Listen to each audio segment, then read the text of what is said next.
अबीर ने सामने देखा, वहां सिर्फ दोनों की खामोशी थी और कुछ नहीं। नैना ने खामोशी तोड़ते हुए पूछा, वैसे आप क्यों पूछ रहे हैं आज? अबीर ने सामने देखते हुए कहा, प्यार करने लगा हूं तुमसे, तुम्हारे आने से मैं अंधेरे से रोशनी में आया हूं।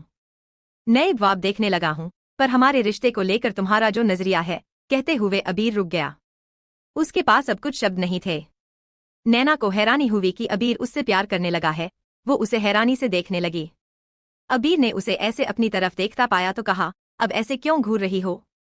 मूड तो पहले ही खराब हो गया है, कहकर अबीर जाने लगा। नैना ने उसका हाथ पकड़ लिया। अबीर रुककर उसे सवालिया नजरों से देखने लगा तो नैना बोली, अबीर जी, आप ऐसे क्यों हैं?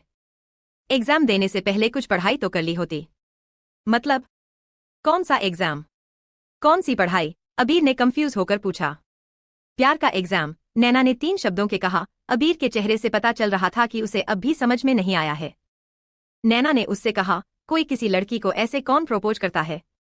और मैं तो आपकी खुद की पर्सनल बीवी हूं। आपको नहीं लगता कि आपको मुझे बहुत अच्छे से प्रपोज करना चाहिए? अबीर ने उससे पूछा, मतलब? तुम क्या चाहती हो, मैं क्या करूं तुम्हारे लिए? नैना ने अपने सर पर हाथ रख लिया और नाक सिकोड़ कर बोली, अबीर जी, पहले प्यार की पूरी पढ़ाई करिए, फिर उसका एग्जाम अच्छे से दीजिए, फिर मैं उसका रिजल्ट बताऊंगी। तुम बात को गोल गोल क्यों घुमा रही हो? सीधे सीधे कहो ना, हाँ या ना? अबीर ने इरिटेट होकर कहा।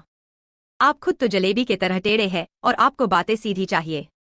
ऐसा नहीं होगा। आपको मेरी शर्त माननी पड़ेगी, नैना ने हाथ बांधकर कहा। पहले पढ़ाई और अब शर्त? मुझे लगता है मैंने वाकई में किसी पागल से प्यार कर लिया है, अबीर ने मन ही मन कहा और फिर वो नैना से बोला, कौन सी शर्त? और मैं क्यों मानूं शर्त? अबीर जी, मैंने आपको ताजमहल बनाने नहीं बोला है, सिर्फ शर्त मानने कहा है। और आप इतना नहीं कर सकते हैं? बड़े आए प्यार के दावे करने वाले, नैना ने नाराजगी से कहा। अबीर ने गहरी सांस ली और पूछा, कहो क्या शर्त है तुम्हारी? पहले आप अपने प्यार की परीक्षा दे, उसके बाद बता दूंगी शर्त क्या है। और उसे आपको माननी ही पड़ेगी। तब तक के लिए गुड नाइट, इतना कहकर नैना कमरे में आ गई। अबीर भी सोचते हुए बेड पर आ गया। नैना ने उसे सोचते देखा तो आंखें बंद करते हुए कहा, अबीर जी, सो जाइए। इस तरह देर रात तक सोचने से आप ज्यादा बूढ़े नजर आएंगे। अबीर ने नैना को घूर कर देखा और एक हाथ से उसे खींचकर अपने करीब कर लिया। नैना ने हैरानी से कहा, ये क्या कर रहे हैं आप? छोड़िए मुझे। अबीर ने उसे कमर से पकड़कर कहा, तुम मेरे प्यार का गलत फायदा मत उठाओ, जब देखो आए दिन बूढ़ा कहती हो। तुमको अंदाजा नहीं है कि मेरे पीछे कितनी लड़कियां पागल है। पर शुक्र मनाओ कि अबीर सिंह शेखावत तुम्हें देखता है। हाँ, देखा मैं नमूना, कि कौन सी लड़की आपको देखती है। सच कहूँ तो अद्रिका सच में एक नमूना ही थी, कहकर नैना ने उसका मजाक बनाया। अबीर कुछ कहता उससे पहले नैना ने उससे पूछा, तो अब आप मुझे सच सच बताइए कि आपने इतने समय तक शादी क्यों नहीं की? ये कहकर नैना अबीर को आंखें छोटी करके देखने लगी। तुम जैसी कोई मिली नहीं ना, जो दिन के साथ साथ मेरी रातों की नींद भी खराब करे, अबीर ने उसके गाल खींचकर कहा। नैना ने उसका हाथ हटाकर कहा, तो मैं आपको इतनी बुरी लगती हूँ? अबीर एकदम से पलट गया, अब नैना उसके नीचे थी। नैना का दिल बहुत तेजी से धड़क रहा था। अबीर ने उसके बाल कान के पीछे करते हुए कहा, अच्छा लगता है तुमसे लड़ना। अगर ये बुराई है, तो तुम मुझे पसंद हो। तुम्हें पार्टी करनी चाहिए कि मैंने तुम्हें पसंद किया है। इतना कहकर अबीर ने उसके सीने पर सर रखा और आंखें बंद कर सोने लगा। देखिए मिस्टर शेखावत, पार्टी में तब मनाऊंगी जब आप अपना ईगो इस हवेली के बाहर छोड़कर आएंगे। इस हवेली में और इस कमरे में और आपके दिल पर सिर्फ मेरी हुकूमत होंगी, नैना ने अबीर से कहा। पर अबीर ने कोई जवाब नहीं दिया। नैना ने उससे कहा, आप सुन रहे हैं ना? कहकर नैना की नजर अबीर के चेहरे पर गई। अबीर सो गया था। वही श्री के कमरे में श्री परेशान सी बैठी थी। उसके हाथ में प्रेगनेंसी किट थी। श्री की आंखें आंसुओं से भरी हुई थी। उसने खुद से कहा, ये मैंने क्या कर दिया? कैसे हो गई गलती मुझसे? आखिर क्यों मैं खुद को समर जी के करीब जाने से रोक नहीं पाई? भाभी सा ने बड़ी उम्मीद के साथ पढ़ने भेजा था और हमने ये क्या कर दिया? कहकर वो फुट फुट कर रोने लगी। तभी खिड़की से हलचल हुई। श्री ने जल्दी से अपने आंसू पोंछे और प्रेगनेंसी किट छिपाकर खिड़की खोली। सामने खड़े इंसान को देखकर श्री के आंखों में पानी आ गया। समर ने आगे आकर पूछा, क्या हुआ श्री, तुम इस तरह क्यों रो रही हो?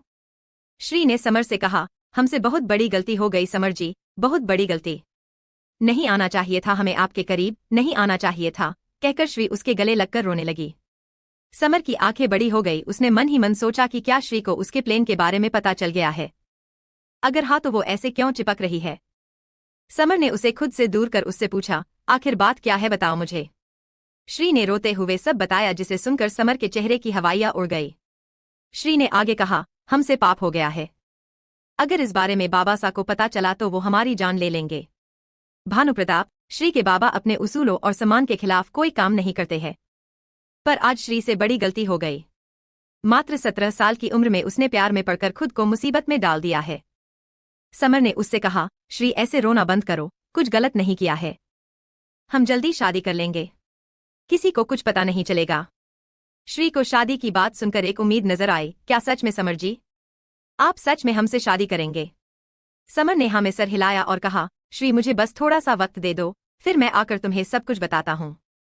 पर तब तक के लिए तुम ये बात किसी को मत बताना, क्योंकि हमारे खानदानों के रिश्ते के बारे में तो तुम जानती हो। श्री बात की गंभीरता को समझकर समर से बोली, जल्दी आना समर जी। समर ने हाँ में सर हिलाया और बालकनी से वापस चला गया। अबीर पानी लेने किचन में आया था।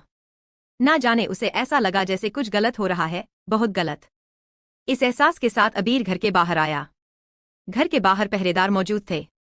तभी अबीर की नजर एक काली परछाई पर गई जो तेजी से दीवार की तरफ बढ़ रही थी। अबीर ने अपनी बंदूक निकाली और उस तरफ बढ़ गया। उसके आदमी अबीर को वहां इस तरह देखकर उसकी सुरक्षा के लिए दबे पांव उसके पीछे आए। अबीर जब वहां पहुंचा तो वो काला साया गायब हो गया था। कौन था वो? जल्दी पता करो, अबीर ने सब आदमियों को धमका के कहा। सब लोग उस काले साये की तलाश में थे। तभी एक आदमी ने अबीर को एक शॉल लाकर देते हुए कहा, हुकुम सा, ये किसी की शॉल मिली है इस दीवार के पास। अबीर ने फौरन उस शॉल को लिया। वो उसे पहचान नहीं पा रहा था। अबीर का शक अब यकीन में बदल गया था कि इस हवेली में कुछ ना कुछ गड़बड़ है। अबीर ने गहरी सांस ली और खुद से कहा, मैं अद्रिका के मामले में इतना उलझ गया कि हवेली में ठीक से ध्यान नहीं दे पाया, जिस वजह से एक तूफान घर में आया और चला भी गया। अब देखना होगा कि ये तूफान किसी जिंदगी में बर्बाद करने आया है। कहकर उसने अपने आदमियों को शॉल के बारे में पता करने को कहा और इसी के साथ सुरक्षा कड़ी कर देने को कहा। अबीर वापस कमरे में ना जाकर स्टडी रूम में चला गया।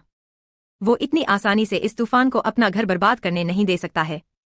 अगली सुबह नैना सुबह नींदने से जागी तो उसे अपने पास अबीर नहीं दिखाई दिया। नैना ने खुद से कहा, ये कहाँ चले गए? कहते हुए नैना कमरे से बाहर आई। नैना जब नीचे आई तो देखा सुबह सुबह नौकर जागने लगे हैं। नैना ने एक नौकर से अबीर के बारे में पूछा तो पता चला अबीर बाहर है। नैना फौरन बाहर गई तो देखा अबीर तलवारबाजी कर रहा था। अबीर को ऐसा करते देख नैना हैरान रह गई, क्योंकि आज से पहले अबीर ने उसके सामने तलवारबाजी नहीं की थी। और दूसरी बात यह कि अबीर बहुत अच्छी तलवारबाजी कर रहा था। अबीर इस वक्त सामने वाले इंसान से लड़ रहा था। तभी अबीर ने अपनी तलवार को हवा में उछाला और हाथ में पकड़कर सामने वाले पर कुछ इस प्रकार वार किया कि सामने वाले की तलवार के टुकड़े हो गए। ये देखकर नैना ताली बजाने लगी।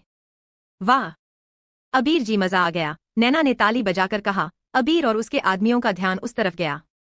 नैना जल्दी से उसके पास आई और तारीफ में बोली, वाह अबीर जी, आपने तो कमाल कर दिया। कहकर वो उसकी तलवार देखने लगी। अबीर को नैना के मुंह से अपनी तारीफ सुनकर काफी अच्छा लगा। नैना ने तलवार उठाते हुए कहा, ये तो काफी वजन है। अबीर ने नैना के हाथ पर रखकर उस तलवार को पकड़ते हुए कहा, तुम अगर रोज प्रैक्टिस और एक्सरसाइज करो तो तुम भी सीख सकती हो। नैना की आंखों के चमक आ गई। वो अबीर की तरफ मुड़ते हुए बोली, क्या सच में? क्या आप मुझे सिखाओगे? आबिर ने अपनी तलवार एक नौकर को दी और नैना का हाथ पकड़कर अंदर आते हुए बोला, बिल्कुल, पर एक शर्त पर। कहते हुए वो सोफे पर बैठ गया।